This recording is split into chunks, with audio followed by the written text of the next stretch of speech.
모범연하경 제2건제사 신의품 그때 해명수보리와 마하가 전용가 마가석가 마목견연이 부처님으로부터 일찍이 듣지 못했던 법문을 듣고 또 세존께서 사리불에게 양육 따라 삼녀삼보리에 숙이 주시는 것을 보더니 매우 희유하다고 생각하며 뜻뜻이 좋아하였다. 곧 자리에서 일어나 옷을 정돈하여 오른쪽 어깨를 드러내고 오른쪽 무릎을 땅에 꿇은 채 일심으로 합장하고 허리를 굽혀 공손히 부처님의 조난을 우러러보며 살해였다. 저희들은 승가의 상수로서 나이도 많고 스스로 이미 열반을 얻었으니 더 이상 할 일이 없다고 생각해서 더 정진하여 안육 따라 삼녀삼보리를 구하려고 아예 생각조차 하지 않았나이다. 세존께서는 이미 오래전부터 설법하셨으며 당시 저희들은 늘 법문 듣는 자리에 있었으나 몸이 피곤하고 게을러서 다만 공가무상가 무장만 생각하였습니다. 그래서 보살이 닦아야 할 법과 자유롭게 신통 부리며 부처님의 국토를 깨끗이 하고 중생을 성취시키는 일에 대해서는 마음으로부터 근둥에 있었습니다. 왜냐하면 세존께서는 저희들로 하여금 상계에서 벗어나 열반을 얻게 하셨고 또 저희들도 이제 나이가 들게 되자 부처님께서 보살을 교화하시는 안육 따라 삼녀삼보리에 대해서 한 번도 괜찮다고 부러워하지 않았던 탓입니다. 그런데 지금 저희들은 부처님 앞에서 성문에게도 안육 따라 삼녀삼보리의 수기를 주시는 것에 대해 듣고 자니까 마음이 너무 한이하여일지 어떤 희유함마저 느끼게 되었습니다. 지금 호련히 희유한 법에 대해 듣고 나자 스스로 생각해도 정말 다행스러울 정도로 너무 크고 좋으니 그렇게 되었나이다. 즉 한량없이 진기한 보배들을 일부러 구하지 않았는데도 저절로 얻은 셈이 옵니다. 세존이시여 저희들이 이제 알기 쉽게 비유를 들어서 이 뜻을 밝히겠습니다. 예를 들어 어떤 사람이 나이 어릴 적에 아버지와 헤어지게 되어 다른 나라에서 10년, 20년 아니 50년이나 오랫동안 떠나 살게 되었습니다. 나이는 많은데 다 궁궁하여 사방으로 피럭질하며 의식을 구하였는데 우연히 본국으로 자출명하게 되었답니다.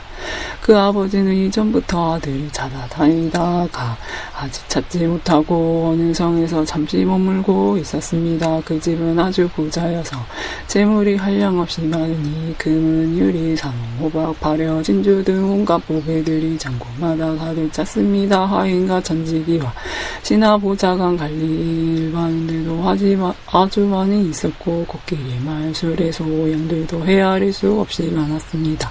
게다가 전국을 빌려주고 받는 이익으로 타국과 무역을 하였으니 장사하는 상인과 손님들도 역시 많아서 매우 북적거렸습니다. 그때 뱅궁한 아들은 여러 마을을 비럭질로 떠돌며 나라와 몇몇 고을을 지나다가 마침내 아버지가 살고 계시는 성에까지 이르게 되었습니다.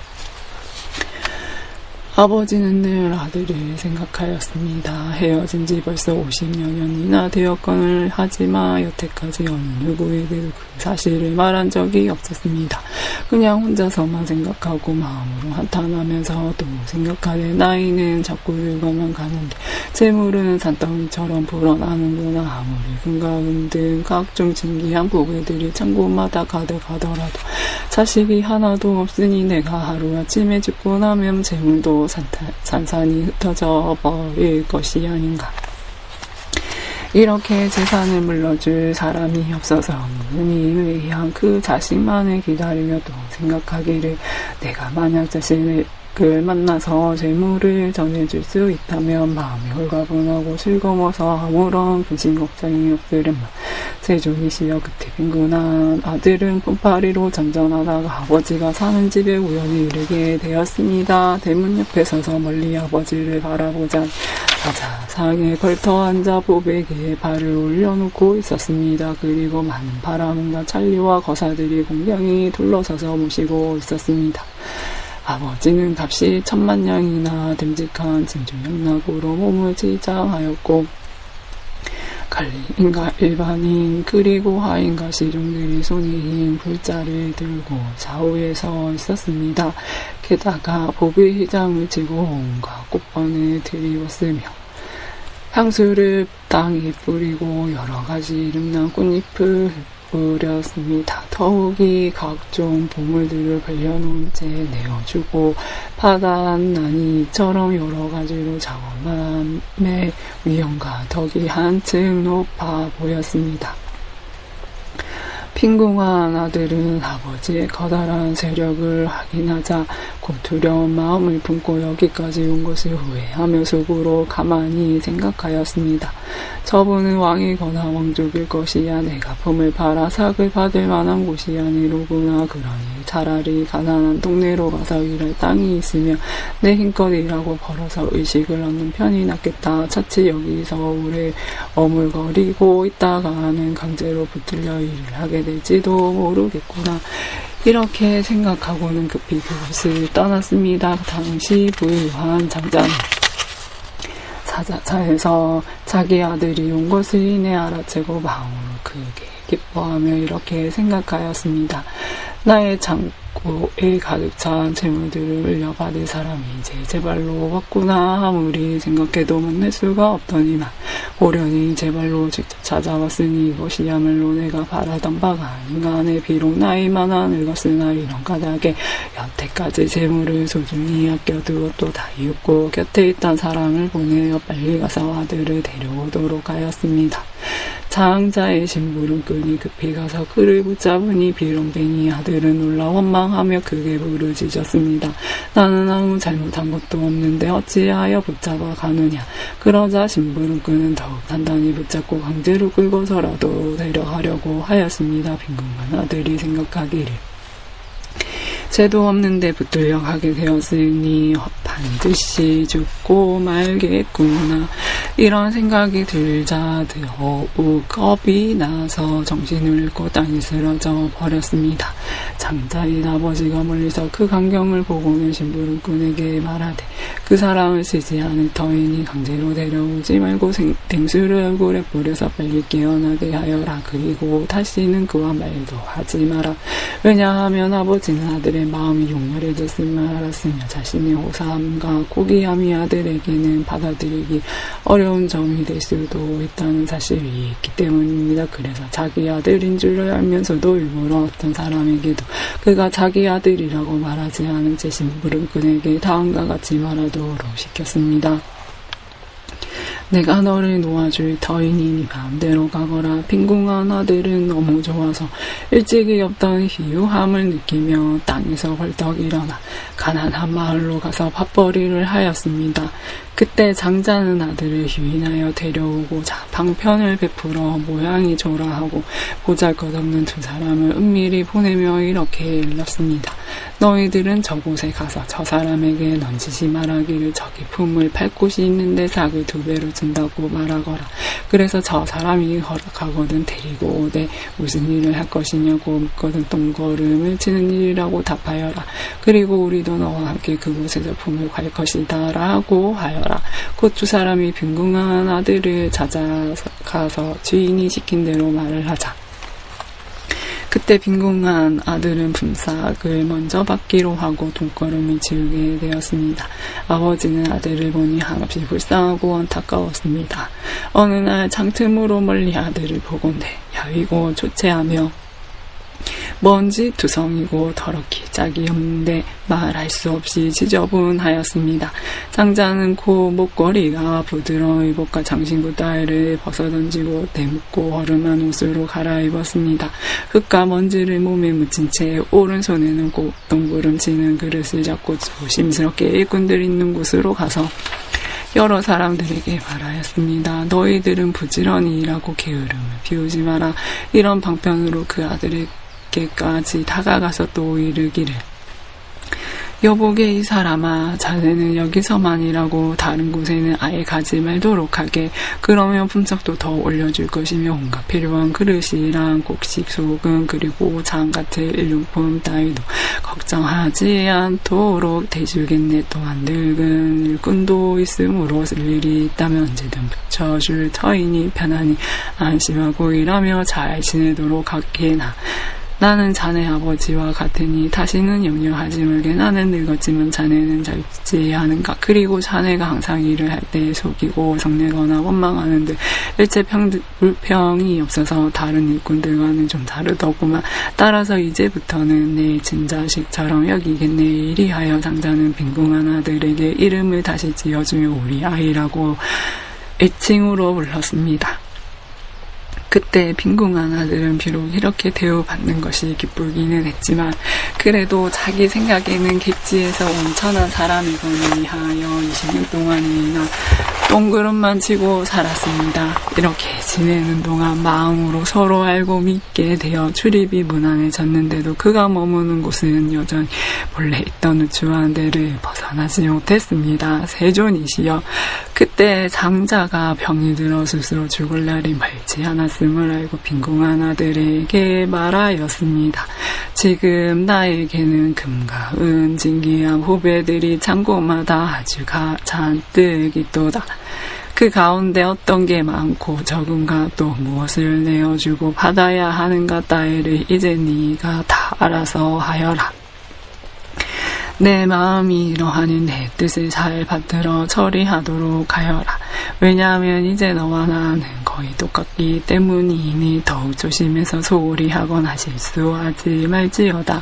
그때 빈궁한 아들은 고봉부를 받들어 여러 재산과 은의 신기한 보배들이 들어있는 모든 창고들을 맡아서 처리하였습니다. 그렇지만 단 한 푼도 그냥 가지려는 뜻이 없었고 머무는 곳도 여전히 본래 있던 곳이었으며 하여란 마음 역시 극복하지 못하였습니다. 다시 얼마가 지난 후에 아버지는 아들의 마음이 점점 커져서 큰 뜻을 지니게 되었고 지난날 소심하게 생각했던 것을 후회하고 있는 것을 알아차리게 되었습니다. 목숨을 마칠 때가 다가오자 장자는 아들에게 분부하여 친족들과 국왕 대신 잘릴 거사들을 모두 다 모이게 해놓고 직접 선언하였습니다. 여러분, 사실 이 아이는 나의 친아들입니다. 내 진짜 혈육이건만 어떤 성에서 헤어져 자그마치 50년 동안이나 홀로 헤매 다니며 가진 고생을 겪었답니다. 이 아이의 본래 이름은 아무개이고 나의 이름은 아무개입니다. 그 옛날 잃어버린 성에서 혼비백산하여 찾느라고 무척 애를 썼으나 끝내 만나지 못하다가 뜻밖의 이곳에서 만나게 되었습니다.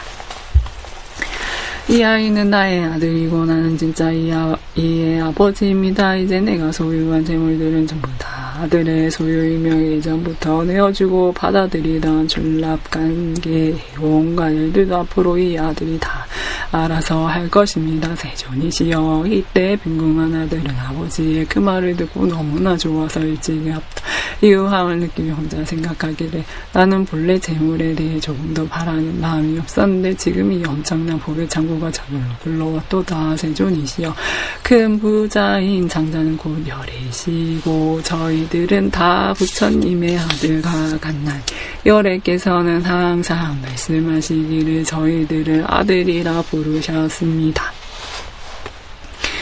세존이시여, 저희들은 세 가지 고통 때문에 나고 죽음의 윤회 가운데 가진 범민에 시달리며 미혹하고 무지하여 소승법에만 빠져 집착하였나이다.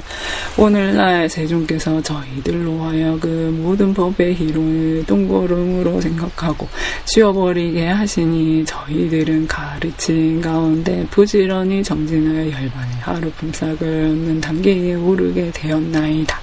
그런데 겨우 그것을 얻고서 마음으로 크게 반의하여 스스로 만족하게 여기며 불법 가운데 부지런히 정진해서 얻은 소득이 아주 많다고 여기고 나이다. 그러나 세종께서는 저희들 마음이 부질없는 욕망에 집착되어 소승법만 좋아하는 것을 미리 하시고는 그냥 내버려 두셨습니다. 그래서 저희에게도 마땅히 열애의 지혜에 해당하는 보배강의 복이 있도다라고 분별해 주시지 않으셨나이다.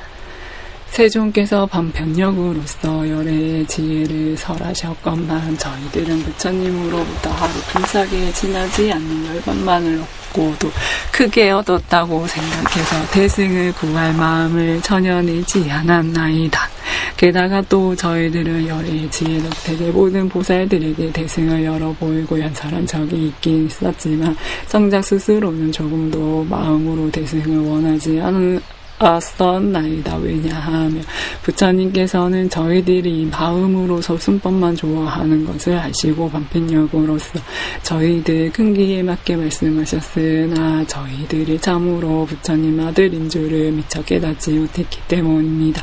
이제야 바야흐로 세종께서는 부처님 지혜에 대해서 조금도 아낌이 없었다는 것을 똑똑히 알겠나이다. 왜냐하면 저희들 예로부터 참으로 부처님의 아들이면서도 소승법만 좋아했던 탓이니 대승법을 좋아하는 마음이 애초에 있었더라면 부처님께서는 저희들을 위해 대승법을 설하셨을 것입니다. 사실 이 경에서도 오직 대승의 일승법만을 거론하시고 있지 않습니까? 그리고 옛날 보살들 앞에서 성문들이 소승법만 좋아한다고 걱정하기도 하셨으니 참으로 부처님께서는 대승으로서 교화하셨던 것입니다. 그러므로 저희들이 말하기를 원래는 바라는 마음이 아예 없었는데 지금 법왕이 큰 보배가 저절로 굴러왔도다. 그러니 이제 부처님의 아들로서 얻어야 할 것을 모두 다 얻었도다 한 것입니다. 그때 마하가스키 거듭 의미를 표현하고자 개송으로 사례었다. 저희들은 오늘날 부처님 말씀 듣고 한이심으로 듣듯이 좋아서 일찍이 없더 이유함을 느끼나이다. 부처님께서 성문도 성불한다 하시니 재고같이 보배 더미가 구하지 않았는데도 저절로 굴러온 셈입니다. 예컨대 어떤 동자 철이 없을 적에 아버지와 헤어져 멀리 타과 땅으로 돌고 돌아 50여 년이나 되었건 그 아버지 근심하여 사방으로 찾아다니다 하도 지쳐서 어느 성에 머물러 큰 집 짓고 오용락 속에 파묻혀 지내게 되었는데 그 집은 아주 큰 부자여서 여름은 작어 만호치 인주유리와 코끼리 말 소양들과 영가마수레와 농박과 하인들과 게다가 문객들까지 수없이 많았으며 주고받는 이자로 널리 타국과 무역가여 상인과 고객들도 어디에나 복적되었고 천만여 사람들이 둘러서서 공경할 뿐 아니라 임금이나 왕족들마저 늘 그를 귀하게 우대했으며 여럿이나 명문 호족들도 다 같이 받들고 존경했으니 이런 인연으로는 오고 가는 손이 많았나이다. 이처럼 부귀하고 큰 세력이 있으나 나이 많아서 늙게 돼서 아들 생각만 더욱 간절하여 밤낮으로 생각하기를 죽을 때는 자꾸 다가오는데 어리석은 자식은 나와 헤어져 벌써 50여 년이나 되었으니 창고 안에 재물들을 어쩌면 좋단 말인가.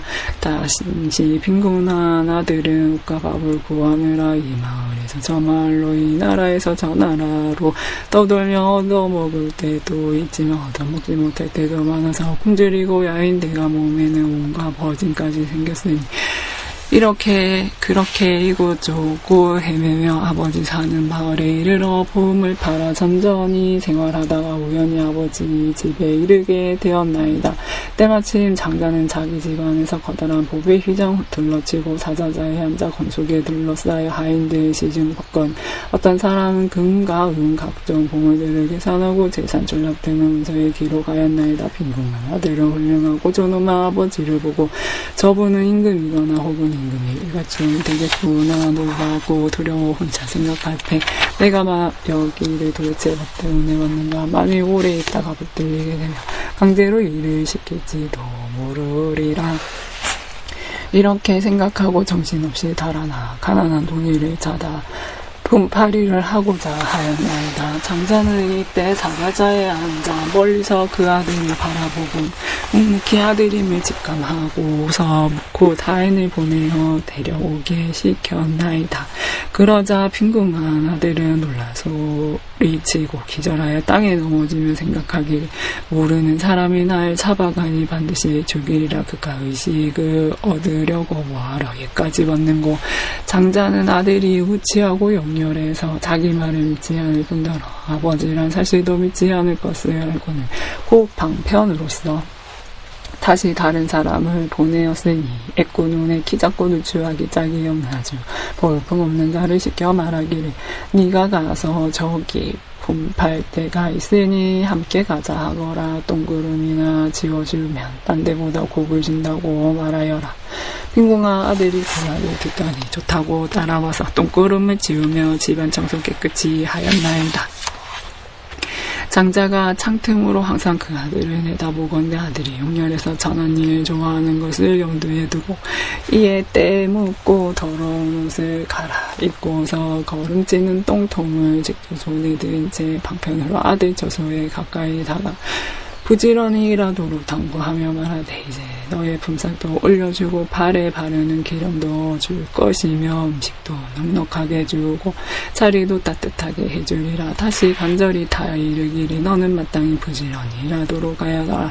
또 부드럽게 말을 하되 너는 마치 나의 자식과 같도다. 장자가 지혜로워 점착으로 하여금 출입시키면서 20년을 지내도록 집안일을 보살피게 하고 금은 진주 발여 등 보배를 있는 대로 보여주며 주고받는 모든 살림살이도 다 맡아서 처리하게 하였나니 그렇지만 아들은 여전히 대문과 조가집에 거처하면서 스스로를 가난뱅이라 여겼으며 아무리 좋은 물건이라도 내 것은 하나도 없도다. 아버지는 차츰 자식의 마음이 점점 커지는 것을 알고 재물을 물려주고자 친족과 구강 대신 잔리 거사들을 모아놓고 모든 대중들에게 말하기를 이 사람은 나의 친아들입니다. 나와 헤어져 다른 곳에 간지 자그마치 50년이나 지났으며 자식을 만난 지도 벌써 20년이 되었습니다. 옛적 어느 성에서 이 녀석을 잃어버렸는데 정신없이 돌아다니며 찾다가 지금 이곳에까지 온 것이 나의 모든 소유물과 집이랑 하인 등을 다 그에게 물려주어 쓰고 싶은 대로 마음껏 쓰게 하렵니다. 옛날에는 지금은 아버지 집에서 귀한 보배로 집을 포함하여 재물을 다 얻어놓으라. 아들은 크게 환희하여 일찍이 어떤 희유함을 느꼈나이다. 부처님께서도 이와 같으사 저희가 소승을 좋아하는 줄 아시고 일찍이 너희들을 선물할 수 있다고 말씀하지 않으신 채 단순히 저희들에게 여러 무릎을 얻어 소승법을 성취한 성문제자라고만 말씀하셨나이다. 부처님께서 저희들에게 세상의 진리를 설하라고 공부하셨으며 이 세상의 진리를 닦으면 반드시 성불한다고 하셔서 저희는 부처님 가르침을 받드느라 대보살들을 위하여 우만히 연가하여 여러 가지 비유와 갖가지 말로서 위없이 높은 진리를 설하고 하였나이다. 많은 불자들이 저희들로부터 법을 듣고 밤낮으로 사색하며 부지런히 가르침을 닦아 익히더니 당시 모든 부처님들께서 곧 그들에게 수기를 주시되 너희들은 앞으로 오는 세상에 마땅히 부처님이 되리라. 모든 부처님의 비밀스러운 법을 보살들만 위해 참된 시상을 연설해 주었을 뿐 어리석게도 저희 자신을 위해서는 잠들고 욕이나 이치를 설하지 않은 꼴이 되었으니 마치 저 빈궁한 아들이 아버지를 가까이 모시고 비록 모든 살림살이를 맡긴 했으나 꿈에도 제 것으로 생각하지 않았던 것처럼 저희들도 불법의 가장 보배 같은 가르침을 남에게 설하기만 하고 직접 내 것으로 삼으려는 원력이 없었으니 저 빈궁한 아들과 친배 없었나이다. 저희들은 안으로 번내끄는 것만을 스스로 흐뭇하게 여겨서 오직 그 정도만 최고로 알고 다시 다른 일은 아예 생각지도 못했기에 저희들 부처님 세계를 깨끗이 해야 하고众생을 교회화해야 한다는 말씀 듣고 저도 도무지 기쁘게 여기지 않았나이다. 왜냐하면 일체 법은 공적하여 생기거나 사라지는 것도 없고 크고 작은 것도 없으며 번뇌도 없고 함도 없는 이렇게 생각하자 별로 기꺼운 마음이 들지 않았나이다. 저희들은 오랜 세월 부처님 지혜에 대해 사무치게 탐내거나 집착하지도 않았고 마음은 더 바라지도 아니한 채 스스로 얻은 법만 구경이라 생각하였나이다. 저희들은 오랜 세월 공한 법을 닦고 익혀 삼계의 고뇌와 근심을 벗어나 채우신의 유여 열반 경지에 머물렀으니 부처님의 교화를 잊고 헛되지 않게 진리를 얻은 것이니 곧 이미 진리를 깨달았으므로 부처님 은혜에 보답한 것이라 여겼던 것입니다. 저희들은 많은 불자들에게 보살법에 대해 말해주어 불도를 구하도록 했으면서도 정작 그 법을 전혀 원치 않았나이다. 도사께서 그냥 내버려 두신 것은 저희의 마음을 가나여 잘 아셨기 때문이니 그래서 처음부터 실다운 이익이 있다고 말해서 나아가도록 권장하지 않으셨던 것입니다. 마치 부유한 장자가 아들의 뜻이 하열함을 알고 방편의 힘으로 그 마음을 부드럽게 조복한 다음에야 모든 재물을 물려준 것과 마찬가지로 부처님께서도 이와 같이 희유한 일을 놔두사 저희가 소승법을 좋아하는 것을 아시고 방편의 힘으로 마음을 조복하신 뒤에야 대승의 지혜를 가르쳐 주셨나이다. 저희들은 오늘에야 일찍이 없던 희유함을 느끼며 애초 바라지도 않았던 것을 지금 저절로 얻게 되었으니 저 빈궁한 아들이 한량없는 보배를 얻은 경우와 다름없나이다. 세존이시여, 저희는 지금 도를 얻고 가위를 얻어서 무르법에 대해 정정한 목을 얻었나니 저희들은 오랜 세월 동안 부처님의 깨끗한 계율을 지킨 끝에 비로소 오늘 날 그 가보를 얻게 된 것이며 법방의 법 가운데 오래도록 깨끗한 범행을 닦아서 이제야 무루에 위 없이 높고 큰 가위를 얻게 되었나이다. 저희들은 지금에서야 참된 성문이니 불도의 소리로서 일체 중생들로 하여금 듣게 하겠나이다. 저희들은 지금에서야 참된 아라한이니 모든 세간의 하늘 전신과 사람과 마구니와 범천 등 널리 그 가운데서 응당 공양받을 만하나이다. 세존의 크신 드물게 희유한 일로서 대비로 교화하시어 저희들이 되게 하시니 무량업겁에 누가 능히 그 은혜를 갚을 수 있으리까. 손과 팔 공양하여 바치고 머리숱을 예경드리며 일체 온갖 것으로 공양드린다 해도 그 은혜 다 갚을 수 없으며 머리 위에 이곳 두 어깨에 엎고 다니면서 황하의 모래알처럼 오랜 세월 정성껏 공경하고 맛 좋은 음식과 한량 없는 보배우 좋은 친구와 여러 가지 탕량으로 공양드리며 모두 전단형과 여러 진기한 보배로 탑을 세우고 보배 옷을 땅에 펼치는 등이라 온갖 것으로 황하의 모래알처럼 오랜 값도 공양하더라도 다 갚을 수 없나이다.